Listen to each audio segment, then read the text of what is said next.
everyone. Here we are for episode 3 of the Traitors. This is so good. Yes. So good. The disappointment at not having another episode ready to go after this. It's palpable. It ended and we were like, no! We want more. We can't wait. Yeah. All right. So last time, Peppermint was banished. So sad. Peppermint! But now it's murder time. Not Munder, which is what I thought you wrote. That looks like murder to me. Looks like Munder time. All right. Well. Now we have all 3 traitors together to make this decision. Yeah. So Parvati, Dan, and Phaedra trying to figure it out. Parvati says, hey, how about Deontay? I mean, he's really well liked. He's really influential. Yep. He's always wrong. Oh, no. What about Dan? He's thinking maybe Marcus. Again, really well liked, really smart, really influential. People listen to him. Genius move if they do go for Marcus, because that would break up the power couple of Larsa and Marcus. They also mentioned Larsa. Larcus. Yeah, Larcus.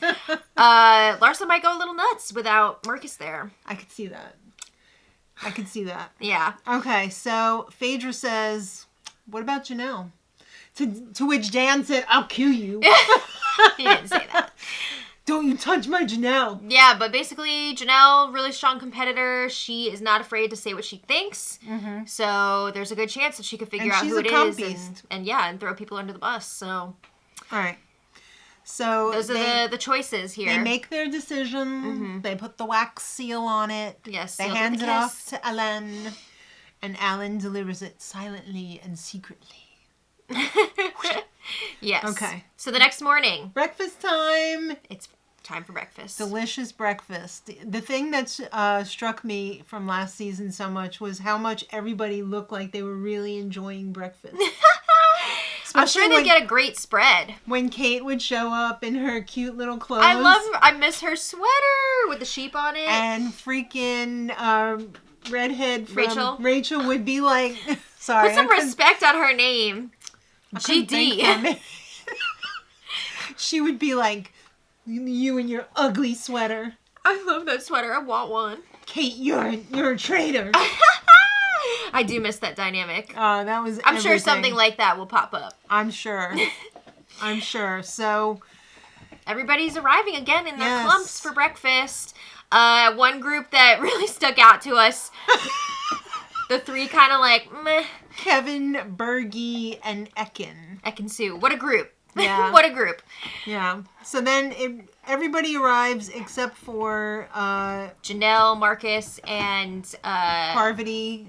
Yeah, Parvati was towards the end, and Deontay. So everyone was like, oh my god, what's going to happen? Everybody starts coming in. Janelle first, then Parvati, then Deontay, to which Larsa says, I'm hungry. And then she explains later on, whenever she's upset, she's an emotional eater. So like, I mean, she learned that Marcus was murdered, and then the minute she saw that it was him, she grabbed for the food. She was like, "That's it." I mean, I can't blame her. Yeah. But yeah, everybody was like all sad for Larsa, and it's like, guys, this is not real. Like, don't worry. I mean, sure, it's a bummer for her, but like, it's gonna be okay. Alan shows up in his dashing beret. Wonderful. With a little opera scarf. I feel like I need to start pulling out all my berets now. I know. I want the Alan collection of glassware. Yeah. Glasses. He talks about his glasses in his book. Wow. Yes, very interesting. I can't wait to read that. All right, so he was very nice to not throw the picture down on the floor. I thought that he was going to pretend to hand it to her and drop it at the last second. But no, he just handed it to her for real. Me too. I thought that too. So that was very sweet of him. Yes. Alan lets everybody know. Normally, this would be time for get ready for the challenge. But that's not happening until the witching hour. Oh! I always thought the witching hour was 3 a.m., but... It is. Okay, because I've heard some people say it's midnight. Maybe it's witching hour, 3 a.m. on the East Coast, but it's only midnight on the West Coast. That's possible. I don't know. But I don't think they wanted to give a time because it's irrelevant. I don't think they were waiting for actual witching hour anyway. I think they were just waiting for the sun to go down for this challenge. It's as irrelevant as Max. That hurts me. I know. All right, so... they have the day to just kind of like chill out, chat, chill, kids, talk crap about each other. Larsa vows revenge. Yeah, she's very upset that Marcus was taken out, and she wants to find the traitors who did this. I wonder what the shooting schedule is for this. Do you think it's 3 weeks? I thought about that too. I don't know. I'm thinking about 3 weeks. Because, I mean, if they do one challenge per day, and then they got it, well, maybe it might be a month. It might be like 6 weeks. That's true, because you got to have the weekends off. Nobody's working on the weekends. You got to have weekends off. All right. Oh, my God. This is a union project, ma'am. We got a meeting of the minds right now in Bergie and Trishelle. Sharpest text. They're talking about, who do you think it is? You know, Bergie really wants to, like, assert himself on the show and show... I feel like he can be a leader. He's got a lot to prove. Yeah, he wants to make a name for himself here. He doesn't want to just be viewed as some young kid. I mean, that's kind of what he's looking like so far. All right, well, John and Parvati come walking in, and Dan's name gets thrown out. Ugh. This is awkward because Parvati knows Dan is a fellow traitor. But she doesn't want to, like, speak up too much and be like, Dan's not a traitor. Really? Because that's not going to be a good look for her. Yeah. So she's got to play this very carefully. But she's also like, I got to keep this in my back pocket so I can let Dan know that his name is floating around out there. People are very concerned with how quiet he is. He's not giving much in conversations. I feel like Dan's strategy is not so good for traitors. Yeah, it's definitely backfiring at this point. Yeah, it's putting a real target on him. Well, another target is emerging. In Maxime. Oh, no! Max is talking to Deontay and CT, and Deontay's calling him out. He's very suspicious that Maxime thinks that Max looked a little too comfortable. He said you put your hands like this. Yeah, waiting to see who was going to come in, and he feels like Max already knew that Marcus was not going to be at breakfast. But it's not true. He didn't know. And somebody else said Max laughed, or... Yeah, that was like later on in the round table. What, you don't have you never laughed nervously, like when something awkward or uncomfortable happens? I get how that would look bad, for sure. But, you know, they're just jumping on anything at this point. That's true. I mean, what do they have to go on? So, Janelle thinks it's a man. Yeah, Larsa was like, I think that a man took out my Marcus. And Janelle agreed. Because a woman wouldn't take out... Johnny Bananas, Marcus. They don't think they would make strong shots like that. No. Which is funny because 2 out of the 3 traitors are women. But, yeah, they seem pretty confident that it's a man pulling the strings here. Yeah. So, like, Janelle wouldn't think that a woman would make a big move like that? I feel like Janelle would make some pretty big moves. She sure would. Yeah. She says she wouldn't, but I feel like she would. No. Actually, I guess Janelle would take out, like, floaters.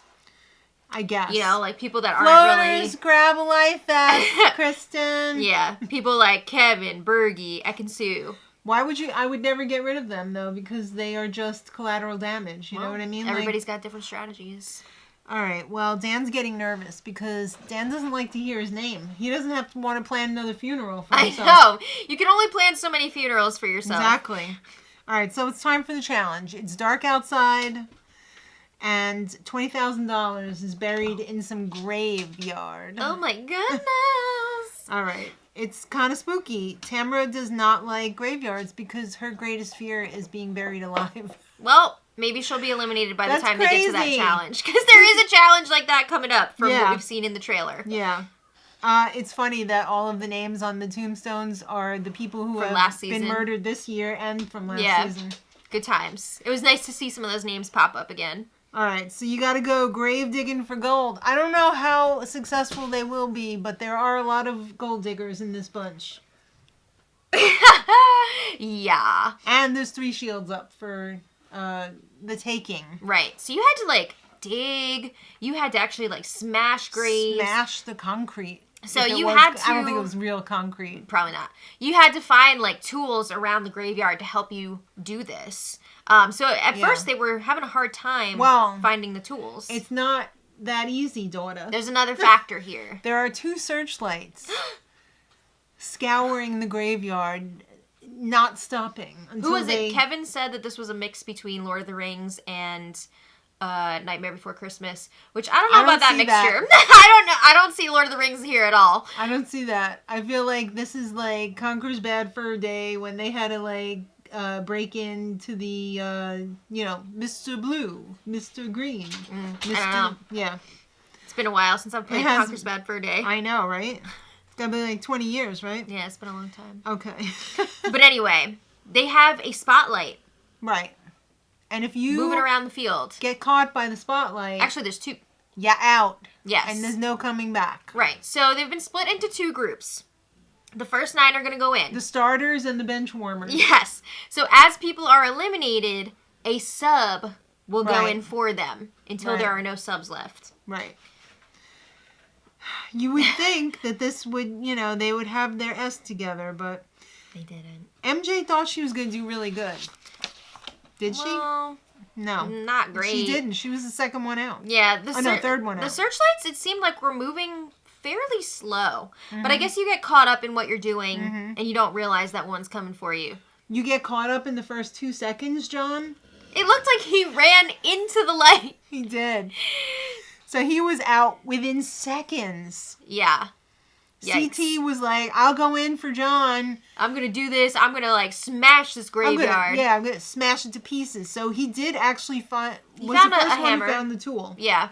And started smashing up one of the graves. Which is great. He got caught. He was like, oh, damn. MJ was the third one out. Mm-hmm. Then Trishelle and they started dropping like flies, right? A lot of people falling out. And then Bergie is like, hey, guys, listen. I have something to say, guys. I learned the pattern. Guys, listen to me. The light's coming to pattern. Look, this one's going to go left. This one's shut up, Bergie. It's like, your pattern doesn't work. Yeah, everyone's like, your pattern's wrong. It doesn't work. But, it was right. So, they were all trying to discredit him until eventually he was like, wait, shut up. This is the pattern. They went with it, and they realized actually winning. He was actually correct. And it was helping them get the money safely, deposit it, and not have as many casualties. And then eventually, the light caught up to Bergie, and he was eliminated. But everybody gave him a round of applause. Yeah, that was nice. Coming off the field. So let's talk about the shields. Okay. Tamara grabbed the shield. Oh, okay. Peter grabbed the shield. Mm-hmm. There was a little controversy over the third shield. Uh-oh, there was a little... little scuffle? Little scuffle, I would call it. Yeah. Ekin-Su and Janelle were both going for the third shield. They both reached for the gun. Yes. Oh, yes, they both. And, it's hard to say who had their hand on it first. We don't know. From what I could see, it looked like Janelle was in there first. Okay. One of them was like, hey, can I get this? That was Janelle. That was Janelle? Okay. Yeah. So she, had her hand in there, and then Ekin-Su came from behind Janelle, to which Janelle leaned back. It looked like there was a little bit of a push and pushed her off. Yeah. And Janelle ended up getting the shield. She got the shield. I thought she deserved it, though. From what I could see, she had her hand in there first. All right. Well, all the shields were found, but not all of the money. It was close, though. They found $19,500 in fake gold. That's pretty good. Yeah. Fake gold. You like those big fake gold coins? I love them. Me too. Real prize money, but fake gold at the moment. Exactly. All right. So, both Ekin-Su and Janelle were in different cars on the way back. The trash talk begins. It's like after a softball game. Yeah, when you gotta drive home, you're like, oh, this one struck out at the worst time, or blah, blah, blah. Or, I can't believe she didn't make that catch. It's time to talk shit about your teammates. Yeah, they were both trash talking each other hard. Yes. And some people were agreeing in the cars that they were separately in, and some were like, I don't know. I mean, there were definitely people taking sides. Well, you know who wasn't trash-talking Janelle or Ekin-Su? MJ. She had other stuff going on. She was like, I need to figure out who the freaking traitors are. It's Dan. Oh, she is very suspicious of Dan. I don't blame her. She thinks he's super quiet. He's not contributing a lot to conversations. She said, I'm going to put him in the hot seat at the table. Honestly, she's right. And freaking Deontay says, nope, it's Max. Deontay, stop it. Stop it. Leave Max alone. CT doesn't have a clue. He said he didn't have a clue. Yeah. All right. Well, Peter and Kevin are talking, and they cook up this plan that they are going to create fake tension between the two of them. To try and keep each other safe. Because they figure if the traitors see them going after each other, they'll keep them safe. I don't get this plan at all. I understand what they're going for, of like, we're, creating a diversion, so maybe they'll want to keep us as a shield, so people will think that we're, whatever. But, like... There was no backstory here. Yeah, there was nothing to build on this. There was no public fight. There was no, scuffle. There was no beef. So they just were like, we're going to vote for each other, and that's that. No. Yeah, okay, whatever. Okay, guys, whatever. Seems kind of like a dumb plan. So, Parvati secretly tells Dan, they're throwing your name around, Dan. You better watch out. You better get not nervous. Cry. Yeah. You better talk more. I'm telling you why. Yeah. Well, it's table time, so it's time for talking. And Alan arrives and says, woo! You guys need to have a discussion because somebody's getting banished. All right. Well, of course, Dan's name comes up. There's a lot of suspicion around him. Yep. And he's all like, all right, this is my funeral. No, he was basically like, I'm a quiet person. It takes me a while to open up to people. Like, that's just how I am. Well, Deontay agrees. He said, I think Dan is just quiet. I'm a quiet person, too. Well, that's because Deontay is targeting someone else. Right. He's like, I think that it's Maxime. No! Uh-oh. Sandra jumps on the bandwagon. She says, I agree. Max laughed when... He was all... Yeah. During one of the ceremonies, and she thinks that's pretty sus. And then Max is trying to deflect. He's like, well, what about CT? Like, he could have been the one taking out his friend Johnny Bananas. That was a brilliant move. But everybody saw through it. Everybody saw through it. Because he also tried to bring up the fight between Janelle and Ekin-Su and get people talking about them. So everybody saw that he was definitely trying to take the attention off of himself. And they called him out for it, too. Yeah. I mean, we know that he's not a traitor, but it definitely looks sus. Yeah. Ugh. So, Larsa also says, hey, how about Dan? I think it's Dan. Right. Who would have thunk? I know. Larsa would have it correct. I know. Not me. Yeah. So now it's time to vote. And the votes are all over the freaking place. There must have been, like... There were so many different people getting votes. For. Yeah. Including Peter and Kevin, who voted for each other. That was so lame. When they did that, everybody was like... Yeah, they were all like... Why would you do that? I would have laughed so hard if one of them ended up going by accident because the votes were so close. Yeah, but there was no reason for them to go because they're so bland. No, yeah. I'm just saying, it would have been funny. Except for Peter's... Didn't Peter have a shield? Oh, wait, that's for being killed. Never mind, that's not for being banished. Oh, right. Okay. I was going to say, how did he even get a vote? Yeah, right? All right, so Max is banished. Oh, no. I know. And he was just like, I don't got time for this shit. I'm a faithful. Bye. And everyone was like, oh my God, we got it wrong again. Deontay is having a freaking breakdown. He's upset. He can't handle this. Freaking Phaedra had to drink his tears. Yeah. Gallons of tears from Deontay. So now the traitors find out that there's no secret meeting. No secret meeting. This is not your typical murder this time. They said the robes are at the cleaners. We couldn't get them back in time. We're not doing the secret meeting. Instead, you're going to have to get somebody to drink out of this rusty old chalice. Who would drink out of that dirty old cup? Yeah, they should use like a different, like a cleaner cup. Yeah. Cleaner looking cup. Couldn't they have like cleaned it up a little bit? So, okay, there was this chalice hidden in the library in a very nifty case that looked like 3 books. 3 books with very a little fun. cutout. Yes, very fun. Something that you'd buy at Michael's. I love it. And they have to get somebody to drink out of this chalice. And whoever does... Whose ever lips touch the chalice will be killed slowly. It's a slow poison. Yes. Tell the Lannisters that it was me. Phaedra's like... I don't want any part of this. I'm afraid that I'm gonna get found out if I talk to Parvati and Dan. Right, because they don't get to have their show-sanctioned private meeting. So Parvati and Dan, they talk a lot regularly. So Phaedra was like, I'm gonna let you guys take care of this. Right. Don't disappoint me. So Parvati and Dan have a secret chat, and they throw out the names John. Okay. Because, his name's already been out there. MJ. Dan wants MJ out because... But this is like not a great move for Dan because if It's too MJ obvious. goes, it's kind of obvious because she was really saying it's probably Dan. What about Sheree? Yeah, that would also be tricky because Sheree and Phaedra are really good friends, and Phaedra does not want Sheree to go. No. All right, so Dan says, I'm going to go get the dirty cup.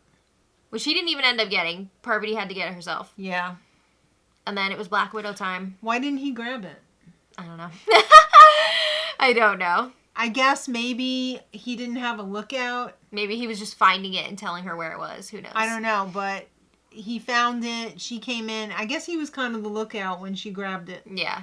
So Parvati has the chalice. Mm-hmm. And she starts kind of just like placing it on the counter, around the kitchen, potential the bar. targets. Yeah. Seeing who might go for it. But like, who's just going to drink out of a random cup? Especially since everybody already had their cups. Yeah, so this was tricky. Definitely tricky to pull off. She should have knocked over somebody's cup by be like, accident. Here, take this one instead. Yeah, take this dirty one. I'll get you a new one. It's a good idea. Right? Yeah. All right, so... Nobody was going for it. No. But she went over by Sheree. And Phaedra's like... Yeah, so Parvati was like... Yeah, she's like, I'm going to go somewhere else. See you later. Yeah. So time is running out to make this happen. She was going to try and get MJ to drink out of it. Mm-hmm. But she Didn't didn't seem think like it she was was going to going for happen. So then she said, oh, I found someone else. Cliffhanger. Hanger. Yeah, so we don't know who the new target is. We don't know if the person drinks out of the chalice. We don't know. What happens if they don't complete their murder? Do one of them get murdered? I don't know. I don't remember them saying what the consequences would be. Yeah, that would be interesting. Because, like, if they couldn't murder anybody, would one of them get eliminated? Maybe. I don't know. Imagine. I don't know. But I have to wait to find out. now I have to wait until next week to find out who's going to get tetanus and die a slow death. Oh, no. I hope everyone's up to date on their shots. I know. But they showed scenes for the rest of the season, and it looks so good. The funeral. Yeah. And so dramatic. I love it. I love a good Scottish funeral. Yeah. So, very strong start to the season, these first 3 episodes. Very good. Yes. I'm already looking forward to season 3. Let's finish season 2 first, but yes. And the other franchises. Yeah, we gotta watch the other countries. I noticed on, what did they have, Australia? Mm-hmm. There's the UK one. Yeah, we're going to have to watch that. We gotta check it all out, but... I don't know who the host is, but... I'm sure they are not better than Alan. Curse you, never. No. So, thank you all so much for watching. Let us know your thoughts, and who do you think is gonna drink out of the cup, if anybody? Let us know. I don't know. It's anybody's guess. We'll see. So, thank you all so much for watching. We'll be back next week for more. And until then, much love.